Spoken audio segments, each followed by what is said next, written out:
You know what gets me? The more you look into the real American history, the real causes of war, you find the same people all the time. DuPont, General Motors, Ford, Colgate. All these major corporations back in the 30s tried to, by force, take over the United States government completely. And they wanted to institute a dictator. So they weren't looking at the government going, wow, they're really doing this wrong. They're destroying the Republic of the United States. They were looking at it saying,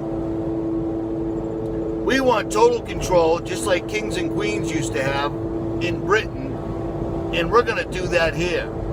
But like I've told you before, a guy named General Smedley Butler put a stop to it. And what did they do to him? They made him look ridiculous. They made him look totally ridiculous. The Bush family, Prescott Bush, Skull and Bones members, both his son and his grandson, Skull and Bones members. Two of them became presidents. One was a president during 9/11. The other one was just cutting his teeth when Kennedy got killed. And when you drive around America, you see places like the DuPont Parkway. You see places like the George Walker Bush Memorial this and Memorial that. And places like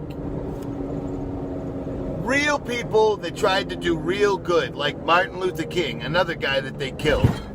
Go to Martin Luther King Boulevard in any city, and usually, almost always, it's a terrible place to be.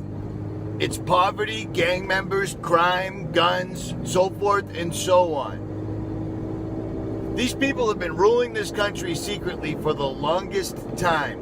And it amazes me how people still can't figure out to this day that they're going to make an enormous move again. These are the same people behind the Oklahoma City bombing, 9/11, Vietnam, World War II, the sinking of the Maine. They've been behind everything. If these elitist scumbags didn't exist on this planet, we'd probably have a pretty decent planet. They're behind everything. And nothing ever happens to them because all the politicians are placed in place. If somebody comes along and wants to be a selectman or a representative and he wants to do good for this country, something happens to him. Something happens to him, one way or the other. Whether he's found with a dead hooker or child pornography, it just goes on and on and on. They weed them out, they blackball them, they pressure them, one of the three things.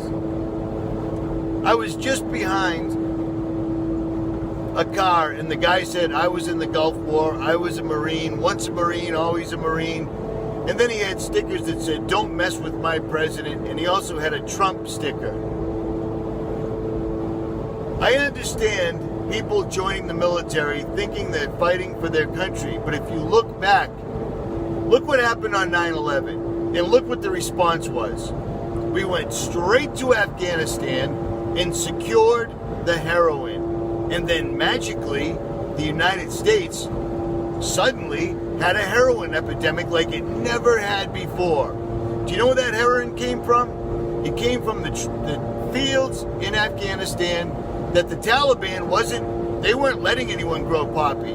But once we got there and secured it, the heroin flowed freely. You know how everyone ended up on heroin? Because they were taking DuPont Percocets, and then DuPont was nice enough to come out with OxyContin, which was one molecule different than pure heroin. And then people were thinking to themselves, these oxys are too expensive and hard to get, I'll just go to heroin because it's absolutely everywhere.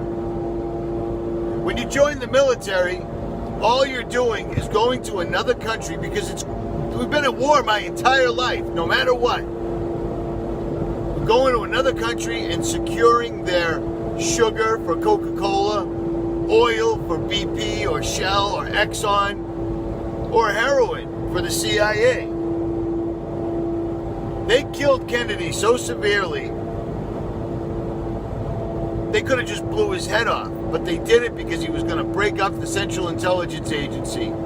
The CIA was never meant to be used in the borders of North America. And yet the CIA does whatever it wants. It supersedes all branches of government no matter what. They do what they want. They go to other countries, they do whatever they want. And another thing, I'm looking at a troop carrying helicopter going by right now. I've never seen so many military on the streets of America and people have no problem with it. Since 9/11, they forced patriotism down your throat, even though it's impossible for two buildings that are 110 stories apiece to fall in 10 and 9 seconds, respectively, and then another building to completely fall down that didn't even get hit by a plane. All of it doesn't make any sense. But when you own the media in all forms of magazines, the media is everything. Everything you see, hear, and watch, and read, they own. It used to be called the Fourth Estate because it kept government in check.